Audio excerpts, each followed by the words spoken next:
Bonjour tout le monde, c'est Tim Latranche les amis, j'espère que vous allez bien. Moi ça va nickel.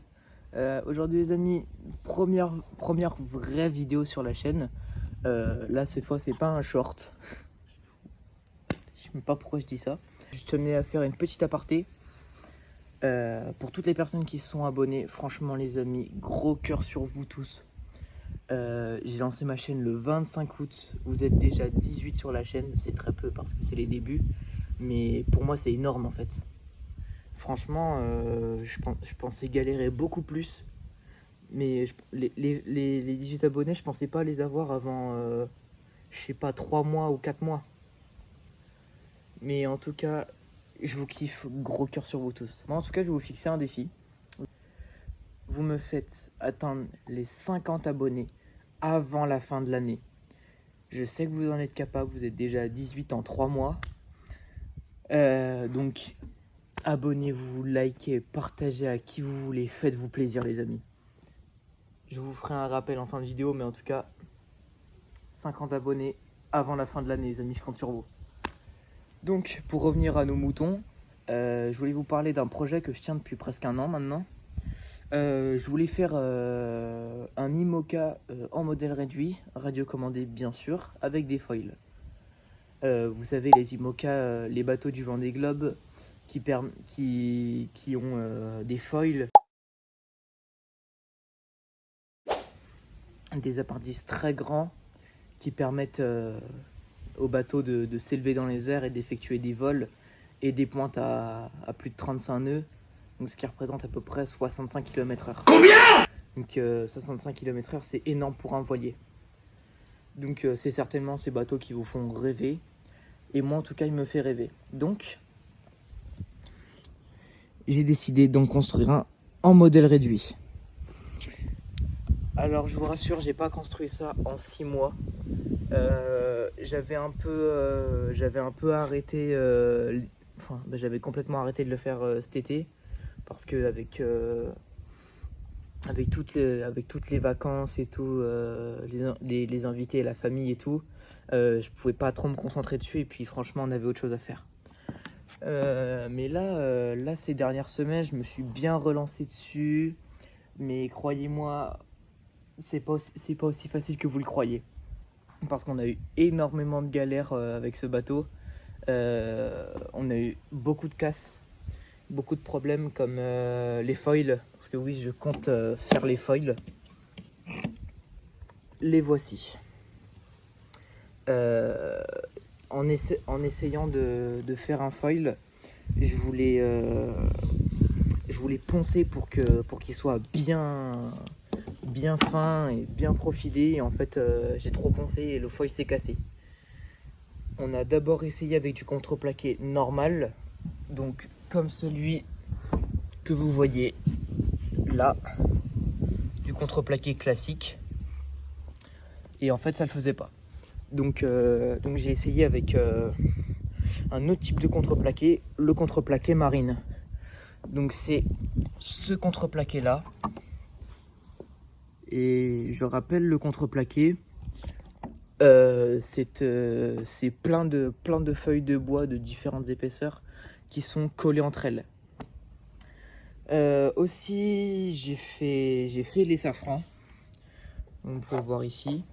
Alors c'est comme la quille, hein, c'est ces pièces là qui sont indispensables au bateau. Les safrans, je vous rappelle l'utilité pour ceux qui ne connaissent pas. Les safrans, c'est ce qui permet au bateau de se diriger. Si on n'a pas de safran sur un bateau, c'est comme si on n'avait pas de volant sur une voiture. C'est aussi simple que ça. Les safrans, j'ai dû les refaire puisque ils étaient trop courts, ils étaient trop petits. Et aussi j'ai dû les profiler, parce que des safrans tout cubiques comme ça, ça le fait pas. Donc ça freine, il y a trop de matière en fait. Le safran est trop épais pour qu'il puisse bien glisser. Donc j'ai essayé de le profiler comme un aileron, comme une aile d'avion en fait. Et les foils c'est pareil. Donc vous vous doutez que si je fais les foils, le but ultime de ce bateau c'est qu'il vole. Aussi, j'ai dû aussi refaire la quille. J'ai eu beaucoup de problèmes par exemple ici le carré de bois qui se décolle. En fait, ces carrés de bois là, ils sont censés faire tenir les couples. Et ça, en fait, les couples, c'est ce qui fait la structure du bateau, en fait. Donc là, ici, on voit les puits de foil. J'en ai fait un là. Ici, on a tout simplement le puits de dérive qui va venir accueillir la quille, comme ceci. L'autre, il est caché par la planche ici. Et ça, c'est pas une planche pour faire joli, c'est une planche pour faire le carénage. Donc la carène, c'est le dessous. Mais on a eu un problème avec le carénage, enfin avec l'essai de carénage. C'est que les clous étaient trop gros, donc ils ont fissuré les couples. Il y a une belle fissure ici. Ici, il y en a une. Ici, celle-là, c'est une très belle fissure. Là, ça a carrément arraché une partie du bois. Et même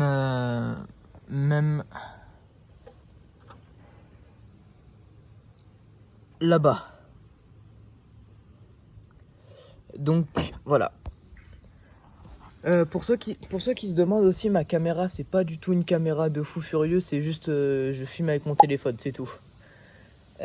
Aussi, on a fait beaucoup de choses. On a essayé de profiler la carène, sauf qu'en fait c'est des formes de coque qui sont hyper dures à réaliser. Vous voyez la planche ici là qui s'est fissurée. Et en fait c'est extrêmement dur de reproduire ces formes de coque. Parce que les IMOCA, c'est des bateaux qui font 18 mètres. Là ici j'ai encore un carré de bois qui se décolle sur l'étrave ici là. Mais tout ça, on va régler tous ces petits problèmes là en temps et en heure. Faut juste qu'on prenne le temps. Parce que oui, c'est très compliqué à réaliser ce genre de bateau. J'en avais jamais construit. Bah écoutez, là c'est première expérience. Mais je compte pas m'arrêter là, je compte en faire un ou deux autres. Et je pense qu'un IMOCA pour commencer, je pense qu'on est déjà sur un beau projet. Et on a aussi des problèmes pour fixer la presse des foils. En fait, la presse elle est de travers. En fait, donc ça exerce mal les forces, mais bon, c'est pas grave. En fait, comment on a fait pour faire les foils?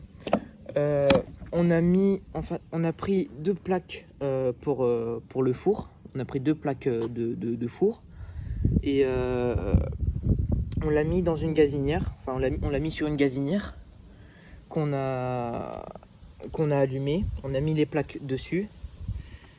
À l'intérieur, on a mis de l'eau bouillante, donc de l'eau qui est à plus de 100 degrés.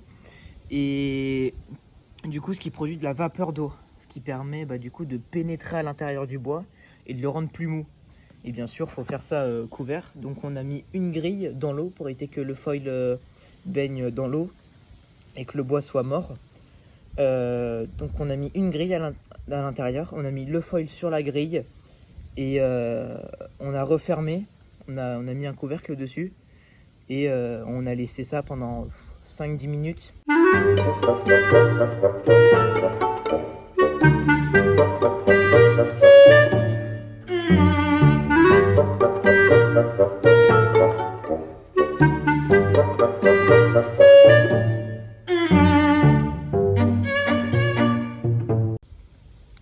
Et à la fin, le foil, on pouvait lui donner la forme qu'on voulait.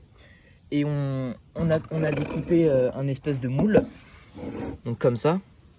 Et en fait, ça exerce la force, donc ça appuie. On a mis des serre-joints. À la base, on avait mis des serre-joints, mais on a mis du scotch. Parce que on ne pouvait pas mettre tout le temps les serre-joints. Car c'était les serre-joints de travail de mon père.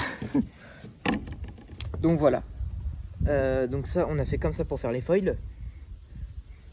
Les safrans et la quille, j'ai découpé directement dans le bois.